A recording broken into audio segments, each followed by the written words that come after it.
Nous voilà rendus à la conférence du docteur Émilie Miller. Quoi de neuf en recherche sur la fibrose pulmonaire? Dr Miller est pneumologue à Trois-Rivières depuis 2021. Fellowship en pneumopathie interstitielle à l'UICPQ en 2021, elle est aussi l'investigatrice principale pour plusieurs études cliniques en fibrose pulmonaire, étant ainsi très au courant des récentes avancées en recherche et de ce qui s'en vient dans les prochaines années. De plus, Dr Miller est co-directrice médicale et fondatrice du premier centre de réadaptation pulmonaire en Mauricie et responsable de l'enseignement en pneumologie au campus Mauricie de la Faculté de médecine de l'Université de Montréal. Sans plus tarder, Dr Miller, je vous cède la parole et bonne conférence à tous. Bonjour à tous, merci de cette introduction chaleureuse et merci de l'invitation à être parmi vous virtuellement aujourd'hui. Ça me fait plaisir de vous parler aujourd'hui de qu'est-ce qui se passe en recherche en fibrose pulmonaire parce qu'actuellement, on vit dans une période où il y a énormément d'effervescence, énormément d'activité dans le développement de nouvelles molécules et donc de potentiels nouveaux traitements pharmaceutiques en fibrose pulmonaire qui sont nettement attendus après 10-15 ans d'études négatives après nos premiers antifibrotiques. Donc, ça me fait très plaisir de vous présenter un peu d'espoir, si on veut, dans des traitements meilleurs et mieux tolérés.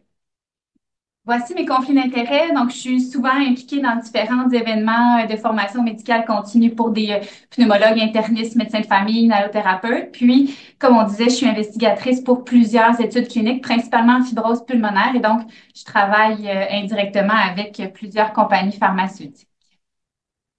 Voici le plan de la présentation aujourd'hui. Donc, on va parler spécifiquement de la fibrose pulmonaire idiopathique, qui est un sous-type de fibrose pulmonaire. Le terme fibrose pulmonaire, on va le voir ensemble, c'est non spécifique, ça regroupe plusieurs entités, mais aujourd'hui, on se concentre sur une de ces entités-là, qui est la FPI, la fibrose pulmonaire idiopathique. On va parler des traitements pharmacologiques qui sont actuellement disponibles, qui sont le nintédanib et la pyrphénidone. Quels sont les avantages et les inconvénients de ces deux molécules-là et pourquoi est-ce qu'on a besoin de nouveaux traitements? Et finalement, bien sûr, on va parler des nouvelles évidences dans le traitement pharmacologique de la FPI. Quelles sont les nouvelles molécules? Les principales, je n'ai pas le temps de vous parler de tout ce qui est en développement parce qu'il y a beaucoup d'activités, comme je le disais, mais j'espère avoir ciblé les principales études desquelles je vous invite à vous tenir au courant des prochains mois, des prochaines années. Alors, qu'est-ce que c'est la fibrose pulmonaire ou les pneumopathies interstitielles au sens large? Ce sont des maladies de l'interstitium pulmonaire qui est un peu à l'image de la charpente d'une maison. C'est un peu la charpente, le tissu de soutien du poumon. Et c'est également le tissu fonctionnel du poumon. Donc, c'est le tissu dans lequel les échanges gazeux avec l'environnement vont se faire. Quand on a une fibrose pulmonaire, j'aime bien l'expliquer aux patients parfois en comparant le poumon à une éponge. Si on imagine une éponge de cuisine neuve qu'on sort de l'emballage, elle a un bon volume, puis si on pèse dessus, on peut facilement modifier son volume sans trop de résistance. Si on imagine une vieille éponge de cuisine qui a fait son temps, si on veut, on l'imagine un peu tortueuse, un peu plus petit volume. Si on pèse dessus, on a moins de facilité à changer son volume. C'est un peu la même chose avec un poumon qui développe une fibrose pulmonaire. Il devient un peu comme en partie une vieille éponge, donc on a de la misère à changer le volume du poumon. L'interstice devient épaissi, devient un peu dysfonctionnel, puis on note un peu une distorsion dans la forme du poumon. Si on parle un peu de sémiologie, donc qu'est-ce que veulent dire les termes là? On parle de fibrose pulmonaire, on parle de maladie pulmonaire interstitielle ou de pneumopathie interstitielle diffuse. Ce sont des termes généraux qui ne sont pas spécifiques et qui ne sont surtout pas des diagnostics spécifiques de maladie. OK? Ce n'est pas spécifique puisque dans la grande catégorie des fibroses pulmonaires, il y a plus de 200 types ou causes de maladies pulmonaires interstitielles. Okay? Donc, c'est très important de distinguer qu'est-ce qui est quoi, puisque une fibrose pulmonaire idiopathique, exemple, n'aura pas le même pronostic qu'une fibrose secondaire en sclérodermie, par exemple, pas nécessairement. Donc, Si on regarde les différents sous-types de façon très générale des fibroses pulmonaires et la distribution relative, vous voyez en haut à droite, la fibrose pulmonaire idiopathique représente environ 20 de toutes les fibroses pulmonaires. Puis parmi les autres causes, on peut voir les pneumopathies d'hypersensibilité qui sont des réactions du poumon un peu à un élément le plus souvent organique de l'environnement, les connectivites, la sarcoïdose, etc. Donc aujourd'hui, on parle de fibrose pulmonaire idiopathique. C'est une pneumopathie interstitielle fibrosante qui est chronique, qui est malheureusement quasi invariablement évolutive, qui peut être très peu symptomatique au début, au diagnostic, mais au courant de l'évolution de la maladie, qui peut évoluer lentement comme qui peut évoluer plus rapidement. Vers la fin de l'évolution de la maladie, malheureusement, c'est une maladie qui devient très symptomatique. On note une toux sèche qui peut être importante, parfois même invalidante, limiter le dialogue, des choses comme ça. Un essoufflement qui peut devenir très important, très invalidant. Donc, on peut voir aisément que la qualité de vie des gens peut être atteinte. C'est une maladie pour laquelle, malheureusement, on n'a pas de traitement curatif à ce jour, sauf si on peut considérer une greffe pulmonaire dans certains cas très, très précis. Votre pneumologue pourra vous en parler si vous êtes candidat. Mais en général, ce que nos traitements visent, c'est non pas de guérir la maladie, mais de ralentir l'évolution de la maladie, améliorer la durée de vie et parfois améliorer les symptômes. Je vous présente ici une image simplement pour votre intérêt, une image caractéristique de la fibrose pulmonaire idiopathique qui vous présente un signe radiologique qu'on appelle le honeycombing ou le rayon de miel, qui est très caractéristique de la FPI. C'est ce que le pneumologue voit chez les gens qui ont la FPI. Je vous disais qu'il y a des gens qui évoluent de façon plus rapide et d'autres qui évoluent de façon plus lente. Donc, devant un patient qui a la FPI, quand je discute du diagnostic avec mon patient, je vais toujours ou quasi toujours faire ce dessin-là qui présente les différents types d'évolution de la fonction pulmonaire dans le temps. Donc, il y a des gens qui vont évoluer très, très rapidement et qui vont décliner leur fonction pulmonaire très rapidement, comme ce qui est la courbe A. Il y a des gens qui, au contraire, vont avoir une évolution lente sur plusieurs années et qui vont évoluer un peu comme le schéma, comme la courbe D. Il y a des gens un peu au milieu et des gens qui vont évoluer en marche d'escalier comme ceux sur la courbe B. Donc, au diagnostic de la fibrose pulmonaire idiopathique, c'est très rare que votre pneumologue va avoir assez de recul pour vous dire, vous êtes devant une maladie qui évolue rapidement ou lentement.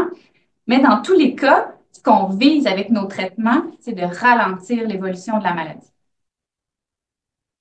Alors, c'est quoi le pronostic un peu de la maladie pour qu'on sache qu'est-ce qu'on veut ralentir? Là? Si on faisait rien devant la maladie, à quoi est-ce qu'on pourrait s'attendre? Donc, ça, ce sont des données qui viennent d'études il y a déjà une vingtaine d'années. Okay? Donc, il y a 20 ans, on avait moins accès aux tomodensitométrie thoracique et à certains des outils diagnostiques qu'on a plus facilement en 2025. Donc, je pense qu'en 2025, on fait des diagnostics plus précoces probablement qu'on en faisait il y a 20 ans. Et donc, probablement que la survie médiane de la FPI aujourd'hui sans traitement, elle est potentiellement un peu meilleure qu'elle était sur cette diapositive-là. Néanmoins, ce sont les chiffres qu'on dispose aujourd'hui. Donc, si on regarde dans la littérature médicale, sans traitement, on parle d'un déclin de fonction pulmonaire annuelle de 150 à 200 millilitres par an, ce qui est plus de 10 fois, si on veut, la rapidité de déclin de fonction pulmonaire d'un poumon normal, qui nous emmène à espérer une survie médiane au diagnostic de 3,8 ans. On a à ce jour disponible sur le marché 2 options thérapeutiques, 2 pilules différentes qu'on appelle les antifibrosants ou les antifibrotiques, qui nous permettent de ralentir l'évolution de la maladie en moyenne de 50 dans les 2 cas. Donc, c'est la première ligne de traitement que votre pneumologue va considérer pour vous, avant même les études cliniques puis les nouvelles molécules dont je vais vous parler en deuxième portion. Donc, parlons un peu de la pirfénidone sans aller dans les grands détails de ce schéma-là que vous pourrez regarder si vous avez intérêt. Mais la pirfénidone, c'est le premier antifibrotique qui a été développé sur le marché. qui va jouer spécifiquement sur ce qu'on appelle le TGF-bêta et le TNF-alpha, qui va engendrer des propriétés anti-inflammatoires, antifibrosantes et antioxydantes sur le poumon. Les études qui ont permis de mettre la pirfénidone comme outil thérapeutique en FPI, c'est les études Capacity et les études Ascend.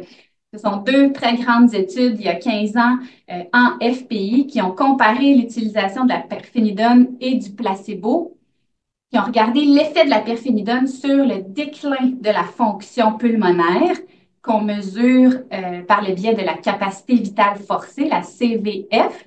Votre pneumologue vous parle peut-être de force de souffle ou de pourcentage de fonction pulmonaire. Quand on parle de fibrose pulmonaire, ce chiffre-là, c'est la CVF. Donc, dans l'étude Capacity, à 1 an, en fait, à 72 semaines, on a documenté un ralentissement du déclin de la CVF de 2,5 et un ralentissement du déclin de la distance de marche qu'un patient pouvait effectuer au test de marche de 6 minutes. Dans l'étude Ascend, on a encore une fois comparé la pirfénidone au placebo pour regarder l'efficacité sur le déclin de la CVF. Et là, on a documenté la CVF en valeur absolue, donc en volume en millilitres. Et on a documenté une différence très convaincante du déclin de la fonction pulmonaire avec la pirfénidone de l'ordre de 50 %. Quand on a plus tard combiné les données de Ascend et de Capacity, on s'est rendu compte que non seulement on ralentissait l'évolution de la fonction pulmonaire, mais on diminuait également la mortalité toute cause et la mortalité de cause pulmonaire à 1 an. Donc, ce sont des molécules qui fonctionnent. Malheureusement, il y a des effets secondaires à la pirfénidone. Hein? De façon invariable, c'est une molécule qui rend la peau très, très, très sensible au soleil. Il faut être très prudent. Puis sinon, parmi les autres effets secondaires qui peuvent être limitants pour l'utilisation de la pirfénidone, c'est principalement les nausées et la perte de poids. Donc, c'est des choses que votre pneumologue va discuter avec vous et il peut vous donner des trucs et astuces pour diminuer ces effets secondaires. En deuxième lieu est venu environ 1 an plus tard le nintédanib, le deuxième antifibrotique de la catégorie des inhibiteurs intracellulaires de tyrosine kinase. Les études sous-jacentes à son utilisation, ce sont les études INPULSIS 1 et 2. Et de la même façon un peu que les études de la pirfénidone, on a documenté à 1 an un ralentissement du déclin de la CVF, la fonction pulmonaire, de l'ordre de 50 %.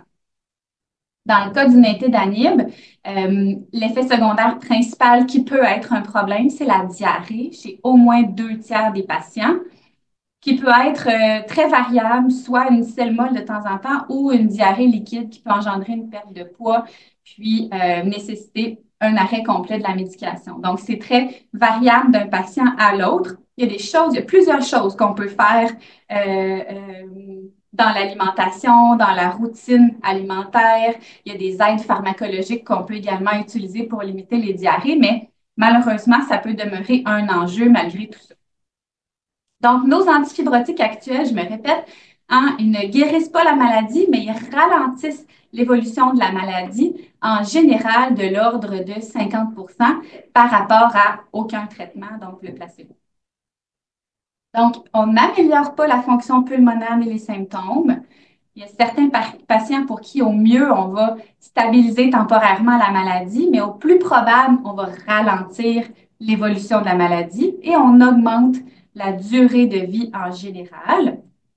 Votre pneumologue va choisir avec vous soit nintédanib ou pirfénidone selon le profil d'effets secondaires que vous pourriez redouter ou qui pourrait être considéré acceptable dans votre contexte à vous. Donc, j'espère vous avoir convaincu d'emblée que les antifibrotiques, ça fonctionne. Toutefois, même s'ils sont très efficaces au Canada, même dans les cliniques spécialisées de fibrose pulmonaire, c'est seulement 50 % des patients qui vont recevoir un traitement pour leur fibrose pulmonaire, dont 54 % des gens avec la FPI, alors qu'on sait que quasi invariablement, ce sont des maladies qui vont évoluer. Donc, on a vraiment du travail à faire à ce niveau-là. Pourquoi il y a aussi peu de patients qui sont traités? beaucoup de pneumologues et d'internistes vont facilement répondre à ça, ben, ce sont des molécules difficiles à tolérer. Oui et non. OK? Oui, il y a des effets secondaires, mais dans mon expérience, on arrête trop souvent la médication avant d'avoir tout essayé pour mieux tolérer la médication. Puis parfois, il y a des trucs qu'une nutritionniste ou que votre pneumologue, votre interniste peut mettre en place qui va améliorer la tolérance. Ça, c'est une étude de vraie vie, en guillemets, en Espagne, qui a regroupé 6 hôpitaux de centres tertiaires spécialisés en fibrose, qui ont regardé de façon prospective 230 patients avec FPI qui ont commencé un antifibrotique. Et malheureusement, à 2 ans, il y en avait 64 qui avaient arrêté la molécule, principalement à cause d'effets secondaires et certains parce que la molécule n'était pas efficace. Donc, c'est vrai que la tolérance aux antifibrotiques demeure réellement un challenge. Donc, c'est pour ça que ça prend des nouveaux traitements en développement, en FPI. Un, parce qu'on veut viser stopper la maladie, hein, c'est l'objectif ultime, non seulement ralentir la maladie, mais si on veut un objectif là, très, très positif, ce serait d'arrêter l'évolution de la maladie. Et on veut des molécules qui soient mieux tolérées que celles que je viens de vous parler. Alors, il y a plusieurs études en cours actuellement dans le domaine de la FPI. Je vous en ai listé quelques-unes actuellement qui sont soit terminées, soit en cours de recrutement. Il y en a plusieurs autres. Hein. Le message principal de la présentation aujourd'hui, c'est vraiment qu'il y a beaucoup d'effervescence, il y a beaucoup de développement. Tenez-vous au courant. Si vous êtes intéressé à participer, il y a des opportunités près de chez vous, c'est certain. Et surtout, suivez les résultats. Il y a de l'espoir, puis vraiment du développement qui est très encourageant. Donc, je vais vous parler des 4 premières molécules que j'ai listées ici par souci de temps, bien sûr, et j'ai essayé de sélectionner celles pour lesquelles j'ai peut-être un peu plus d'intérêt. Alors, la première molécule qu'il faut absolument suivre en 2025, ça s'appelle le nérandomylaste. Donc, c'est une nouvelle molécule de la catégorie des inhibiteurs de phosphodiesterase 4B, okay, dans nos grands mots de pneumologue. Ici, je vous présente les résultats de l'étude de phase 2 qui est parue en 2022, qui nous a donné énormément d'espoir envers les études de phase 3, dont je vous parle un petit peu plus loin. Donc, l'étude de phase 2 était une étude regroupant 147 patients avec FPI qui avaient ou pas un antifibrotique au moment où ils ont participé à l'étude. Donc, on a étudié le nérandomylaste, 18 mg dans cette étude-là, versus le placebo pendant 12 semaines. Et on a regardé à 12 semaines comment se comportaient les gens qui étaient sous nérandomylaste versus le placebo en termes de fonction pulmonaire. Donc, on leur a fait faire des tests de fonction respiratoire de façon répétée tout au long de l'étude pour voir c'est quoi l'effet du nérandomylaste versus le placebo. Et ce qu'on a vu de façon assez convaincante dans cette étude-là de phase 2, c'est, regardez ici en rouge, c'est la courbe des patients qui étaient sous nérandomylaste. Donc, à 12 semaines, il n'y avait pas de déclin de fonction pulmonaire versus chez les gens sous placebo, il y avait un déclin de fonction pulmonaire significatif, même un petit peu plus significatif qu'on voit traditionnellement chez les gens avec FPI. Donc, présenté de façon un peu différente, vous voyez l'évolution de la fonction pulmonaire à 12 semaines. Donc, sur 12 semaines, en rouge, vous voyez les gens sous nérandomylaste. Donc, ils n'avaient pas perdu de fonction pulmonaire à 12 semaines versus les gens sous placebo qui avaient perdu davantage de fonction pulmonaire. Le seul effet secondaire, si on veut, notable qui a été noté dans cette étude-là, c'est la diarrhée qui demeurait somme toute légère. Il n'y a eu aucun effet secondaire grave, inquiétant ou dangereux. La diarrhée était un peu plus présente chez les gens traités avec le nérandomylaste et était aussi, en fait, surtout plus problématique chez les gens qui étaient déjà sous nintédanib, pour qui c'est déjà souvent un problème qui peut varier la diarrhée. Alors, il y a actuellement les études de phase 3 de nérandomylaste qui sont en cours, qui sont les études qu'on appelle les études FIBRONEER. Il y a l'étude FIBRONEER IPF, donc en FPI, et l'étude FIBRONEER ILD, donc chez les gens qui ont une fibrose pulmonaire progressive, mais qui ne sont pas des FPI, donc d'autres causes de fibrose pulmonaire. Donc, la première étude en FPI, le recrutement est complété Et je vous invite à surveiller la littérature médicale dans les prochains mois. Les résultats devraient être publiés dans la première moitié de l'année 2025. Pour l'étude en fibrose pulmonaire progressive, ça va prendre quelques mois supplémentaires avant qu'on ait les résultats. La grande nouvelle de l'automne dernier, en fait, c'est que la compagnie qui développe le médicament a annoncé en septembre dernier que leur étude en fibrose pulmonaire idiopathique était positive. Donc, les seules choses qu'on sait jusqu'à maintenant avant de voir les résultats complets, c'est qu'ils ont rencontré leur objectif principal d'étude, qui était de documenter une différence de déclin de la fonction pulmonaire à 1 an en termes de CVF. Donc, ce qu'ils nous ont dit, c'est oui, notre étude est positive. À 1 an, les gens qui prenaient le nerandomilast n'évoluaient moins rapidement que les gens sous placebo. Est-ce qu'il va avoir le même profil d'effets secondaires que dans l'étude de phase 2? C'est des choses qui demeurent à confirmer, mais pour le moment, on est très excités. On attend avec impatience les résultats complets de cette étude. Maintenant, on change de registre. Je vous parle de nalbuphine. Donc, je vous parle un peu de nouveautés dans le traitement de la toux secondaire à la fibrose pulmonaire idiopathique. Donc, la nalbuphine, c'est une molécule en pilule orale à libération prolongée qui fait partie de la catégorie des opioïdes. Donc, un peu comme la morphine, OK? Toutefois, c'est un opioïde qu'on appelle de la catégorie des agonistes-antagonistes. Donc, c'est un antagoniste des récepteurs opioïdes mu et un agoniste des récepteurs opioïdes kappa. Donc, de façon très simplifiée, cette catégorie-là, agoniste-antagoniste, ça nous permet d'espérer, de façon théorique, avoir les effets bénéfiques de la morphine, par exemple sur le soulagement de l'essoufflement ou encore de la toux, en minimisant les effets secondaires, surtout de dépendance sevrage. De façon, disons, réaliste, on doit s'attendre à quand même un certain degré d'effets secondaires de la catégorie des opioïdes, comme probablement un peu de nausée, de somnolence, un peu de maux de tête. Mais la rationnelle physiologique serait d'avoir un peu moins d'effets secondaires que quand on utilise des opioïdes standards.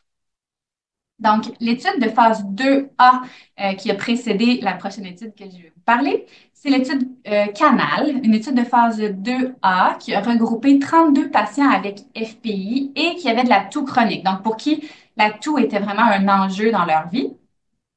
C'était des gens qui toussaient en moyenne 31 fois à l'heure sur une moyenne quotidienne de 24 heures, comprenant le sommeil. Okay? Donc, 31 fois à l'heure, c'est beaucoup. Okay?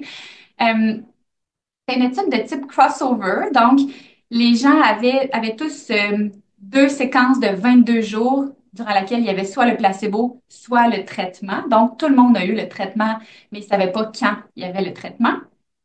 Et on a regardé quel a été l'effet sur la fréquence horaire de la toux.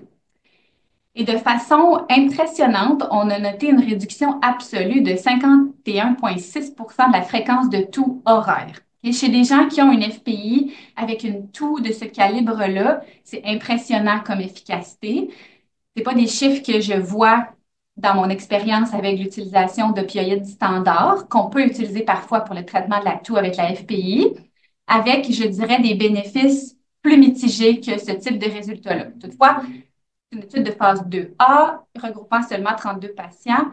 On doit confirmer ces résultats-là dans des études de plus grande envergure. C'est pourquoi l'étude Coral est en cours en ce moment, en cours de recrutement d'ailleurs. C'est une étude de phase 2B dans laquelle on étudie l'effet de la nalbuphine versus le placebo sur la fréquence horaire de la toux. On va étudier 3 doses différentes de nalbuphine chez 160 patients avec FPI pendant 6 semaines. Et c'est une étude qui est en cours de recrutement actuellement, mais le recrutement devrait se terminer d'ici quelques semaines à quelques mois. Donc, on peut s'attendre à des résultats au courant de 2025 ou 2026. Donc, à suivre. Maintenant, je vous parle du bexotegrast, encore une nouvelle molécule qui va être à suivre dans les prochaines années, dans la catégorie des éventuels antifibrotiques.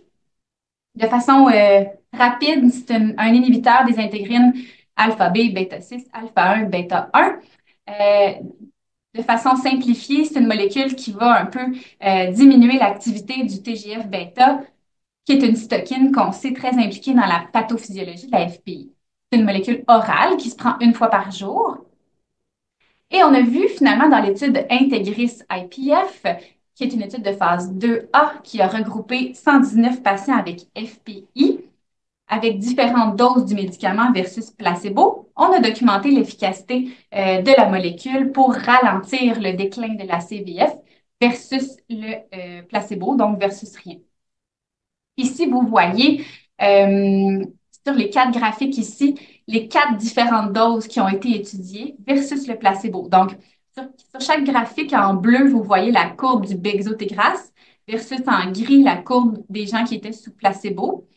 Et de façon assez convaincante, on voit dans tous les graphiques un avantage du bexotegrast sur le ralentissement du déclin de la CVF, particulièrement dans la plus haute dose, qui est celle du 320 mg.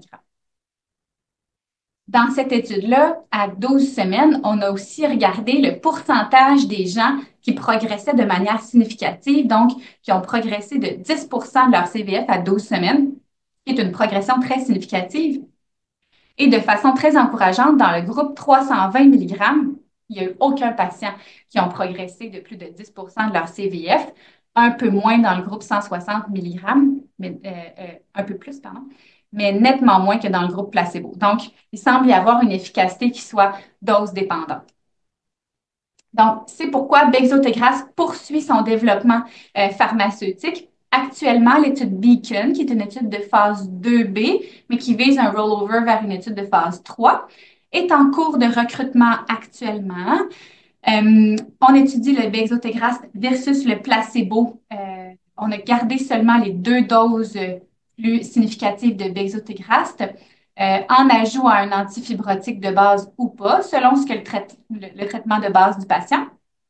C'est une étude qui va se dérouler sur 1 an de traitement et qui vise sur le plan mondial recruter 360 patients. Donc, c'est une étude en cours de recrutement qui peut être accessible. Vous pouvez en parler à votre pneumologue si jamais c'est quelque chose qui peut vous intéresser en ajout à votre traitement standard. Finalement, je vous parle d'une dernière molécule qui est l'admilparant. Donc, un dernier potentiel nouvel antifibrotique de la catégorie des inhibiteurs LPA1. Donc, encore une fois, de façon très simplifiée, l'LPA1 est un phospholipide bioactif qui a des propriétés profibrotiques et pro-inflammatoires. Donc, on veut stopper ce LPA1-là. L'étude de phase 2 de l'admilparant vient tout juste d'être publiée, donc c'est tout nouveau, tout nouveau. Ça a regroupé 278 patients avec FPI et 125 patients avec fibrose pulmonaire progressive, mais qui ne sont pas des FPI. On a regardé des doses de 30 versus 60 mg versus placebo sur 26 semaines. Ce qu'on a vu, vous voyez ici dans la cohorte FPI, en bleu foncé, c'est les gens avec la plus forte dose, en bleu pâle, la petite dose, et en gris, les gens qui avaient le placebo. Donc, à 26 semaines, les gens qui avaient le placebo, bien sûr, ont perdu un peu de fonction pulmonaire. Les gens avec la dose de 30 mg aussi, donc il n'y avait pas d'efficacité significative. Par contre, à la dose de 60 mg, là, on voit vraiment de façon convaincante une diminution du déclin de la capacité vitale forcée. On a vu un peu la même chose dans la cohorte fibrose pulmonaire progressive, vraiment une efficacité plus significative de la dose de 60 mg. Si on regarde l'effet sur la CVF à 26 semaines de façon un peu plus graphique, on voit en bleu foncé les gens avec la dose de 60 mg. Ils ont perdu beaucoup moins de CVF à 26 semaines que les gens sous placebo ou sous dose de 30 mg. Même chose dans la cohorte fibrose pulmonaire progressive. Donc, c'est ce qui nous a mené au développement de l'étude de phase 3 de l'admilparant, qui est actuellement en cours de recrutement aussi, qui s'appelle les études ALOFT. Dans les études ALOFT, on a gardé la dose de 60 mg, puis on a ajouté une dose de 120 mg en se disant, est-ce qu'on peut aller chercher quelque chose de plus versus le placebo. Donc, c'est une étude qui est en cours de recrutement, autant pour les patients avec FPI que les gens qui ont des fibroses pulmonaires progressives. en ajout à leur antifibrotique de base ou même chez les gens qui n'ont pas de traitement parce qu'ils ne les ont pas tolérés, par exemple. Donc, c'est une possibilité de traitement si vous avez une fibrose progressive et vous souhaitez avoir ce type d'opportunité-là, c'est accessible. Invariablement, suivez les résultats de ces études-là au courant des prochaines années. En conclusion, mon message clé, c'est vraiment qu'il y a beaucoup d'effervescence actuellement dans le domaine de la recherche médicale en fibrose pulmonaire. C'est excitant parce que ça fait 10-15 ans qu'on n'a que des études négatives. Et maintenant, on a le potentiel et l'espoir d'avoir de nouvelles molécules mieux tolérées et peut-être aussi, sinon plus efficaces que nos antifibrotiques de base, on l'espère.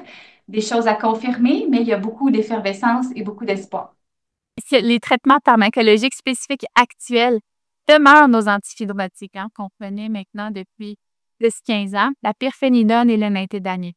Ce sont des traitements qui sont prouvés efficaces, malheureusement qui sont sous-utilisés, probablement surtout par des craintes d'effets secondaires.